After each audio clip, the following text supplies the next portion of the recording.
Assalamualaikum warahmatullahi wabarakatuh.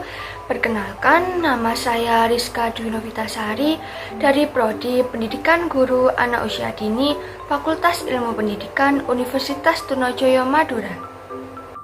Saya Maisyatul Maksuma dari Program Studi Pendidikan Guru Pendidikan Anak Usia Dini, Fakultas Ilmu Pendidikan Universitas Trunojoyo Madura. Di sini kami akan membahas tentang pendidikan pada anak usia dini. Baik, yang pertama, di sini saya akan menjelaskan mengenai definisi pendidikan dan apa sih pendidikan anak itu sendiri. Masuk pada definisi pendidikan terlebih dahulu. Pendidikan merupakan segala usaha untuk mencapai tujuan yang biasanya ditunjukkan untuk menciptakan pola perubahan tingkah laku pada anak atau orang yang sedang dididik. Pendidikan yang di dalamnya terdapat proses yang bertujuan agar terciptanya pola tingkah laku anak didik yang diusahakan oleh pendidik. Bagaimana pendidikan sebagai upaya kita, makhluk Tuhan yang sempurna dibanding yang lain. Pendidikan sendiri bagaikan proses pembentukan dan pembangunan manusia dengan tuntunan dan petunjuk yang tepat mencakup segala bidang. Terlebih, pendidikan bisa menjadi langkah pengembang dan penuntun akan kecerdasan manusia untuk mengangkat derajat dan cita-citanya. Hamka berpendapat jika pendidikan dan pengajaran adalah hal yang berbeda. Pengajaran adalah serangkaian upaya yang dilakukan pendidik agar dapat membentuk watak, budi, akhlak, dan kepribadian anak. Namun, sedangkan pendidikan adalah upaya mengisi intelektual anak dengan sejumlah ilmu pengetahuan. Jadi, sebelumnya kita sudah belajar tentang apa definisi pendidikan. Lalu, pendidikan anak sendiri itu bagaimana? Jadi, pendidikan anak mencakup arti yang luas, yaitu semua perbuatan yang diusahakan manusia dan dilakukan dengan sadar oleh orang dewasa untuk memberikan pengaruh pada anak didiknya agar bisa meningkatkan kedewasaan dan rasa tanggung jawab atas tindakan atau perbuatan yang dilakukannya. Dalam dunia pendidikan ada beberapa istilah yang perlu diketahui, yaitu ada pendidikan informal. Pendidikan informal adalah lingkungan yang paling penting karena dalam keluargalah awal anak belajar tentang banyak hal. Lalu ada pendidikan formal, program kegiatan pembelajaran yang terorganisir serta dirancang untuk melayani kebutuhan belajar yang belum terpenuhi pada pendidikan informal. Selanjutnya ada pendidikan non-formal, bentuk kegiatan yang terorganisasi berlangsung di luar sistem persekolahan yang diciptakan untuk kebutuhan belajar dari berbagai kelompok penduduk. Selanjutnya, kita akan membahas pentingnya pendidikan. Ahmad, Abu, dan Uhbayati, Nur 2001, halaman 73 berpendapat, pendidikan adalah hal yang penting terlebih bagi anak dan orang tua. Bagi anak sebagai makhluk yang sedang tumbuh, oleh sebab itu, pendidikan sangat penting karena mereka belum bisa berbuat sesuatu untuk kepentingan dirinya, seperti bertahan hidup atau merawat diri mereka. Masih sangat membutuhkan peran orang tua. Oleh karena itu, memerlukan bantuan, tuntunan, dorongan dari orang lain untuk bertahan dalam kehidupan dengan pendidikan, mendalami belajar, dan proses yang bertahap untuk terciptanya kepandaian, keterampilan, pembentukan sikap, serta tingkah laku. Dengan begitu, pendidikan dapat membantu anak untuk berdiri sendiri. Yang perlu kita sadari, memerlukan proses yang panjang dan waktu yang tidak sebentar.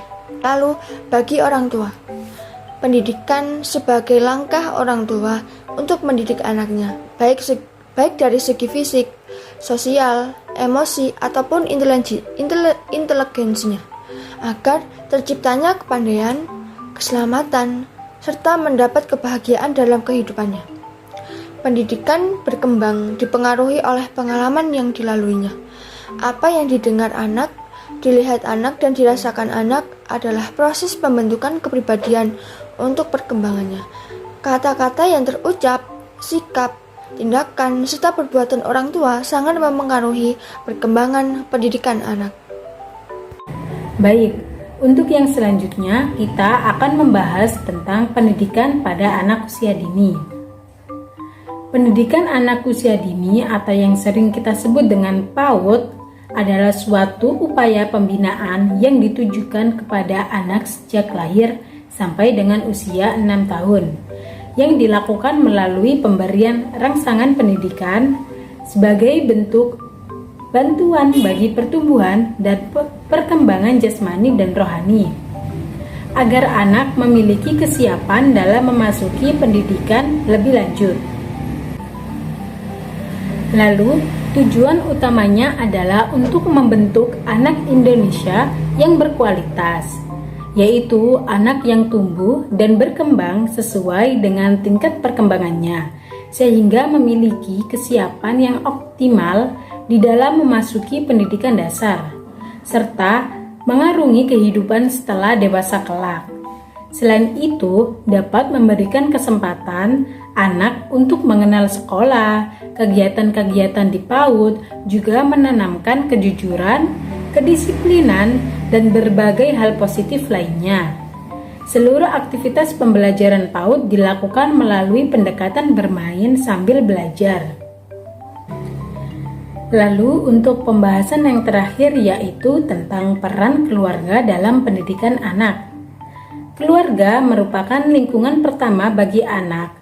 Bentuk dan isi serta cara-cara pendidikan di dalam keluarga akan selalu mempengaruhi tumbuh dan berkembangnya watak, budi pekerti, dan kepribadian setiap manusia. Keluarga sebagai lingkungan pendidikan yang pertama sangat penting dalam membentuk pola kepribadian anak, karena di dalam keluarga, anak pertama kali berkenalan dengan nilai dan norma. Keluarga adalah lembaga pendidikan yang bersifat kodrati, karena di antara orang tua sebagai pendidik dan anak sebagai terdidik terdapat hubungan darah.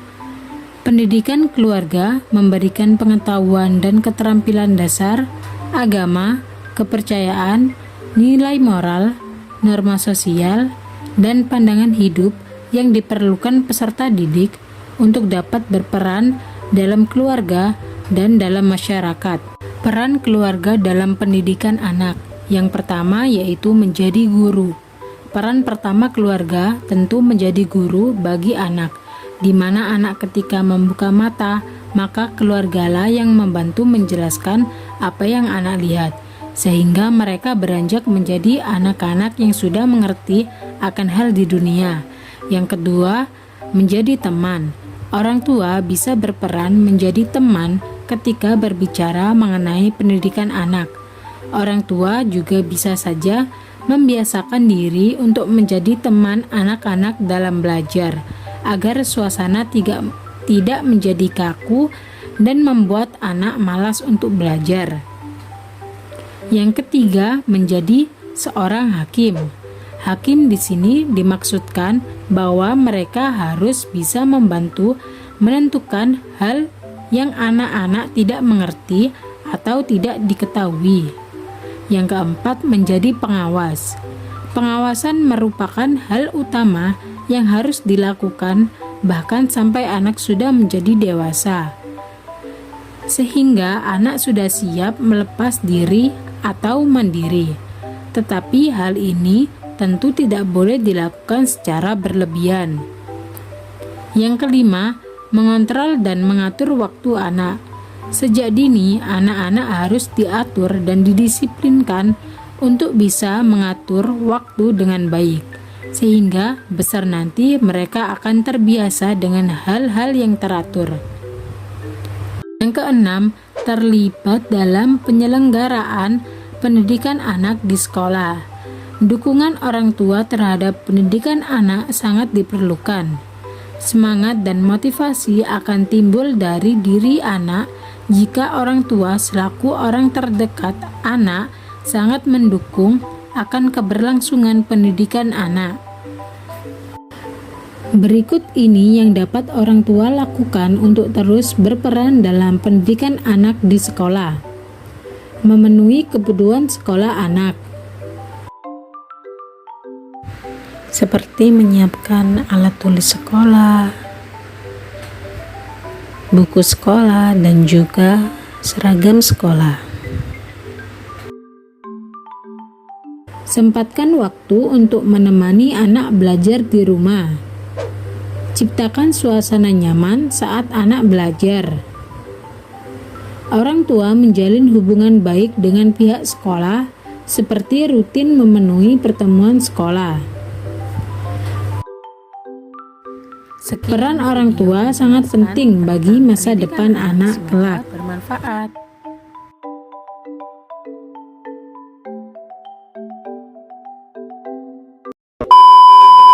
Kami selaku kelompok yang sedang bertugas, yaitu saya, Rizka Dunovitasari dan Maisyatul Masumah. Kami ucapkan terima kasih kepada Ibu Siti Fajriana Fitroh selaku dosen pengampu mata kuliah pendidikan anak dalam keluarga. Dan juga kami ucapkan terima kasih kepada teman-teman semua yang telah menonton video pembelajaran kami. Semoga video ini bermanfaat bagi kita semua. Kami akhiri, wassalamualaikum warahmatullahi wabarakatuh. Salam pendidikan. Jaya, jaya, jaya.